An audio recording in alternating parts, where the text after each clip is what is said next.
আসসালামু আলাইকুম সবাইকে।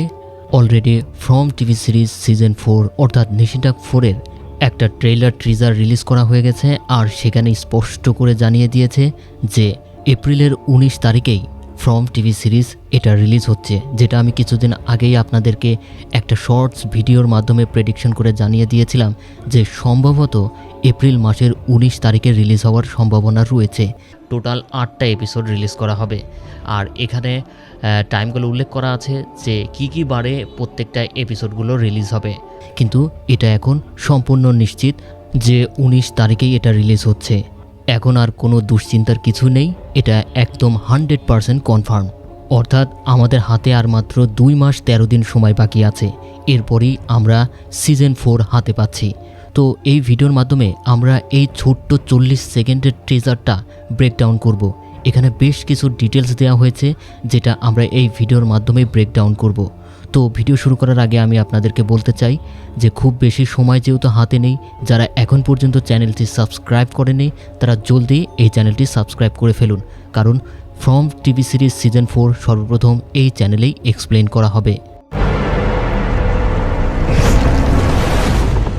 টেজারের শুরুতেই দেখা যায় বয়েড একটা দূরবীনের মাধ্যমে দূরের কিছু একটা দেখছে। এটা হতে পারে এই শহরের নতুন কোনো গাড়ি বা নতুন কোনো ব্যক্তির আবির্ভাব ঘটছে। তারপর সারাকে দেখা যায় সে ওই সুইমিং পুলের সামনেই তাকিয়ে নিচের দিকে দেখছে। হতে পারে এখানে হয়তো নতুন কোনো মানুষের মৃতদেহ পড়ে আছে, যেটা এই শহরের কোনো কেন্দ্রীয় চরিত্র হতে পারে। আর তার পাশে যেই মানুষগুলো রয়েছে তাদের চেহারায় স্পষ্ট দুশ্চিন্তার ছাপ দেখা যাচ্ছে। আর এটাও হতে পারে এটা কোনো নতুন কোনো বিপদের সংকেত। এই সুইমিং পুলের ভেতরেই কিন্তু ডেলের মৃতদেহ পাওয়া গিয়েছিল, এটা সেই সুইমিং পুল। এরপর র্যান্ডালকে দেখা যায় সে আগের তুলনায় অনেক বেশি সুস্থ হয়ে গেছে, কারণ রাক্ষসের হাতে সেই একমাত্র ব্যক্তি যে শিকার হওয়ার পরও বেঁচে গিয়েছে। তবে তার চেহারায় স্পষ্ট দেখা যাচ্ছে সে কোনো কিছু দেখে সারপ্রাইজ হয়েছে। আর সে এমন জায়গায় দাঁড়িয়ে আছে যেই জায়গায় একটা সময় ভিক্টর প্রায়ই যেত।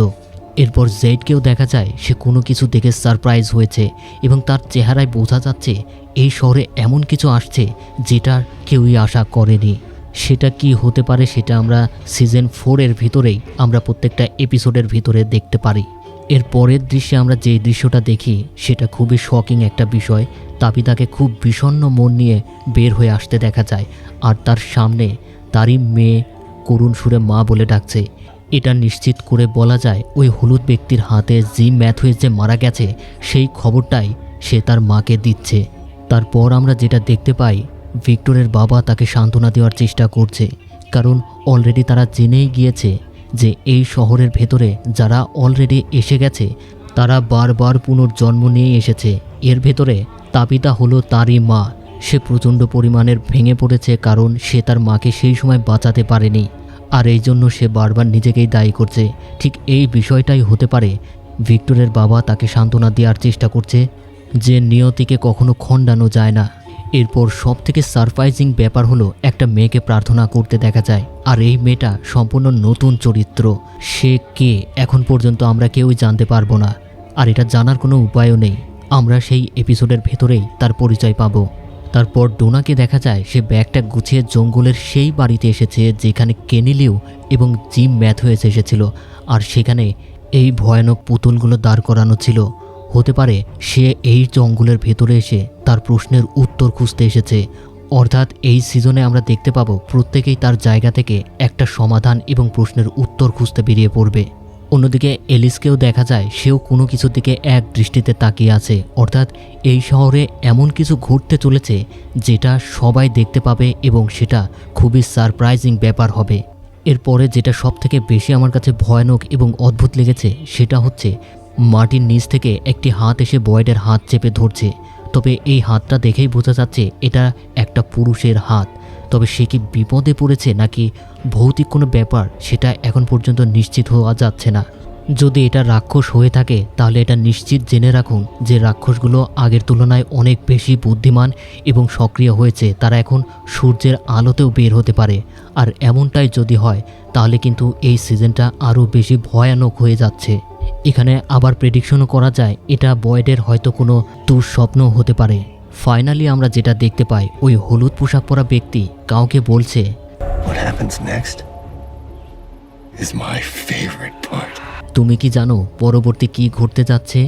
এটা আমার সবথেকে প্রিয় একটা পয়েন্ট, আর তার মুখে একটা রহস্যময় হাসি, আর এই হাসি দেখে নিশ্চিত বোঝা যায় যে ব্রুটালি কিছু ঘটতে যাচ্ছে আবার। তাছাড়া এই টিজারের ভেতরে আমরা দেখতে পেয়েছি কিছু লেখা, সেখানে রয়েছে knowledge comes at a cost, যেটা সহজ ভাষায় ট্রান্সলেট করলে দাঁড়ায় জ্ঞান অর্জনের একটা মূল্য আছে। কিন্তু এটা সিরিজের ভাষায় যদি বলি তাহলে বহু রকম কথা আসে, যেমন ধরুন জ্ঞান সহজে পাওয়া যায় না, এই জন্য মূল্য দিতে হয়। তাছাড়া আরেকভাবেও যদি বলা যায় জ্ঞান লাভের পিছনে মূল্য চোকাতে হয়।